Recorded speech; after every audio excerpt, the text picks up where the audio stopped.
ఆమె మాట్లాడిన తీరు ఖచ్చితంగా ఆక్షేపణీయం. ఇది క్షమించరాని విషయమే. ఇది పార్టీకి నష్టం కలిగించేది. లేఖలోని అంశాలు బయటకు వచ్చినాయనే దాని మీద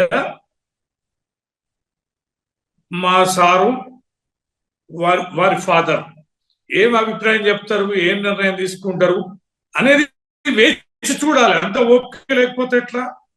దృష్టికి వచ్చింది, ఓకే, అది కేసీఆర్ గారు మాట్లాడతారు.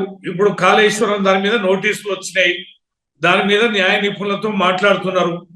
ఒక పక్కన ప్రతిపక్ష పార్టీలు, అధికార పక్ష పార్టీలు, రెండు కేంద్రంలో రాష్ట్రంలో అధికార పక్ష పార్టీలు వేధిస్తున్న తీరు, ఇవన్నీ దృష్టిలో పెట్టుకుని ఏం కుప్పలు అటుకపోయినాయనండి?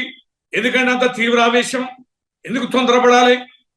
ఈ విచారణ ఏంటో ఇదేంటో ముగిసిన తర్వాత తేలదు. ఎడిపోతారు కేసీఆర్ గారు, విషయాలు ఎడిపోతాయి. ఈ నిమిషాలు తేల్చాలని ఎందుకు అంత జిద్దుగా వెళ్ళాలి? సరైనది కాదు. లేఖలో అంశాలు ఏంటి, లేఖ ఎట్లా లీక్ అయింది, దాంట్లో ఎంత మంచి చెడు ఉంది, అవన్నీ పార్టీ అధిష్టానం చూసుకుంటారు. కేసీఆర్ గారు దేవుడే అన్నారు కదా మీరు, ఆ దేవుడే చూసుకుంటారు. దేవుడు చూసుకోకుంటుంటారా? దేవుని మీద భారం వేసుకొని ఉండాలి కదా. లక్షలాది మంది ప్రజలు ఆ దేవుడి కోసం ఎదురు చూస్తున్నారు. మీకే దేవుడు కాదు, మా అందరు కూడా దేవుడే. ఆ దేవుడి ఆదేశాలు వచ్చేంత వరకు ఓపిక ఉండాలి కదా. దేవుడి మీద దండెత్తారా?